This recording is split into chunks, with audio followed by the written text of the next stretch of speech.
This is the WJTS News. In tonight's news, the coldest weather in some time is blowing through the area. We'll have an update on the more than 80 animals that were rescued this weekend in Martin County. And drug arrest net several in Washington. Also, Carrie Schneider talks with the Dubois County Humane Society. Kurt Guxell talks with the new Jasper football coach, Tony Lewis, followed by WJTS Informed. Tonight, Francie Smith joins us to talk about the polar plunge for Special Olympics. All this and more coming up on the 18 WJTS News.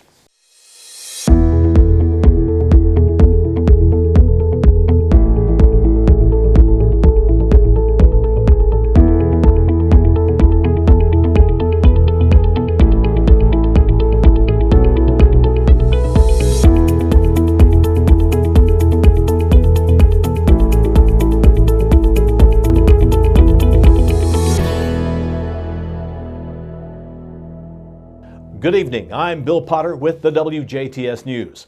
Those in the viewing area need to prepare themselves for some of the coldest air and wind chill values this area has experienced in many years. The National Weather Service has issued a wind chill advisory for the entire WJTS viewing area. The advisory took effect during the overnight hours and will remain in effect until at least 2 p.m. Eastern Time, 1 p.m. Central for virtually all of southern Indiana. Over the course of the next couple of days, very cold wind chills are expected with values as low as 20 below zero. The cold wind chills could cause frostbite on exposed skin in as little as 30 minutes. A wind chill advisory means that cold air and the wind will combine to create those low wind chills.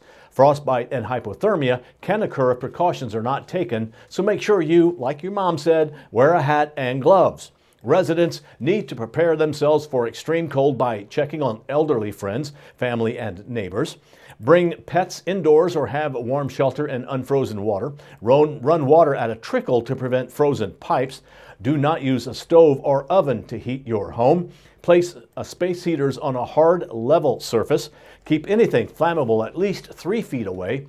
Never leave alternate heat sources unattended. Properly ventilate alternate heat sources if you're using them. Know the signs of carbon monoxide poisoning. Recognize symptoms of hypothermia and how to treat. And have a winter survival kit in your vehicle and keep your gas tank at least half filled. Please use extreme caution during this period of dangerously cold weather. Stay indoors as often as possible. We'll have the forecast in a moment on WJTS tonight. The Jasper Police Department is asking for the public's help in identifying an unknown male subject. The male is wanted in reference to vandalism of vending machines and theft of the money inside at multiple locations over the course of several months. If anyone has any information who this subject is, you are asked to contact the Jasper Police Department at 482-2255, 812-482-2255. Or as always, you can contact the anonymous tip line at 812-481-COPS. That's 481-2677. The report of possible drug activity at a Jasper hotel room Monday afternoon prompted an investigation by local authorities that eventually led to the arrest of a Huntingburg woman on a pair of charges. Around 4 p.m. yesterday, the Jasper Police Department and the Dubois County Sheriff's Department received a tip about a drug activity occurring at the Super 8 motel that was investigated by both departments. The Jasper Department's K-9 unit Aries was brought to the scene and conducted a free air sniff of the first floor hallway. Police say Aries indicated the odor of narcotics coming from room 100, a room occupied by 34-year-old Tanya Knabel of Huntingburg, who, after speaking with officers, provided them with a small baggie containing a small amount of suspected methamphetamines, in which she had in her possession. A search warrant was granted that allowed officers to search the rest of the hotel room. During the search, documents and IDs containing personal information of another individual were found and believed to have been stolen by Knabel. Also found was an identification containing the stolen information, but with Knabel's photograph. Knabel admitted to fraudulently using the identifiers of another person to obtain an ID. Knabel was placed under arrest and was taken to and booked into the Dubois County Security Center for possession of methamphetamines and identity deception. Police say this is an ongoing investigation with the possibility of additional charges. Jasper police say they will provide more details as they become available. 5 Washington residents are behind bars facing numerous drug charges. They were arrested after the Washington Police Department and a DEA task force executed a series of search warrants Monday morning. While serving the warrants, police say they found 4 pounds of marijuana, a handgun, almost 200 narcotic pills, paraphernalia, and over $7,000 in cash. Police arrested 23-year-old Ethan Emmons, 23-year-old Elizabeth Myers, 24-year-old Jonathan Garcia, 23-year-old Heather Garcia, and 22-year-old Tycia Jones. All of them were facing various drug-related charges. Others were arrested, but they did not appear to be local. Police say additional people are expected to be charged in other counties. Washington police received assistance from the Bloomington Police Department, the Indiana State Police, Evansville Police, the Vanderburgh County Sheriff's Department, Terre Haute Police, Davies County Sheriff's Department, Petersburg Police, and the Pike County Sheriff's Department. Late last week, more than 800 animals were rescued from the property of 73-year-old Julia Arney of Lagodi, located in Rutherford Township in Martin County. And as a result, Arney was booked into the Martin County Jail charged with animal neglect and animal cruelty.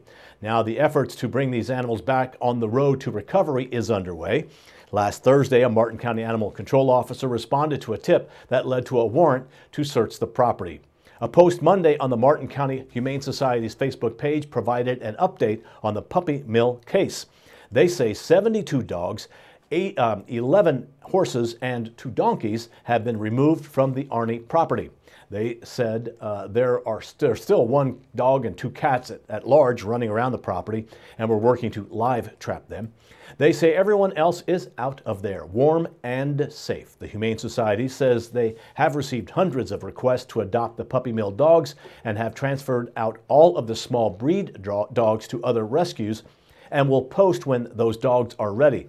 They say the dogs have maggots, worms falling out of them, birth defects, etc. So they have a long road to recovery. The Martin County Humane Society says they appreciate everyone wanting to take these animals, but they say they need to first get them in better health, noting that no responsible rescue or shelter would adopt out a dog with these kinds of problems.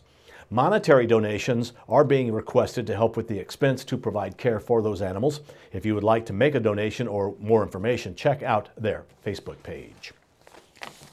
The trial of a rural Tell City man charged with causing a 2015 collision that claimed the life of a Bristow teenager began Monday. 30-year-old Brock Smith faces a level 4 felony causing death while operating a motor vehicle under the influence of a controlled substance, as well as a separate charge of operating a vehicle with a controlled substance in his body. State police say Smith was driving a 2007 Chevy Aveo on Bristow-St. Mildred Road the evening of June 1st when it collided with a moped driven by 18-year-old Phoenix Donaldson. Donaldson was pronounced dead at the scene. Troopers say Smith had methamphetamine in his system at the time of the crash. Jury selection began Monday morning, followed by opening statements. Now, a story with some good news. Monday morning, Master Trooper Tim Weisenberger of the Indiana State Police Jasper Post stopped to assist a stranded motorist with a flat tire along State Road 145 in an area with limited cell phone signal. Police say it didn't take long for problems to arise. Initially, Trooper Weisenberger drove the motorist to a local business to buy some supplies to make the repair. Meanwhile, Chris Land, a local resident, stopped to assist before driving to his residence to retrieve more supplies. Police say in a Facebook post, the tire was beyond repair. To make matters worse, the spare tire required one of those special keys, which was not available at the time. Troopers then removed the defective tire, and Land drove the citizen to a local tire shop for repairs, while Trooper Weisenberger and fellow Trooper Josh Livingston remained with the vehicle.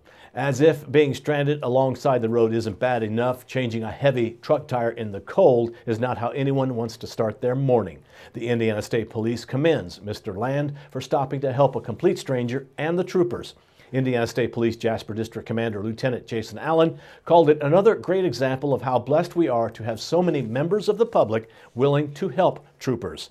He added that their job would not be possible without their invaluable support. That has been a look at news, and we'll be taking a look at weather in just a moment. But first of all, Let's have Carrie Schneider with the DuBois County Humane Society. Then we'll have the weather forecast, followed by Kurt Guxell Sports, and then WJTS Inform on 18 WJTS. Local people watching local people.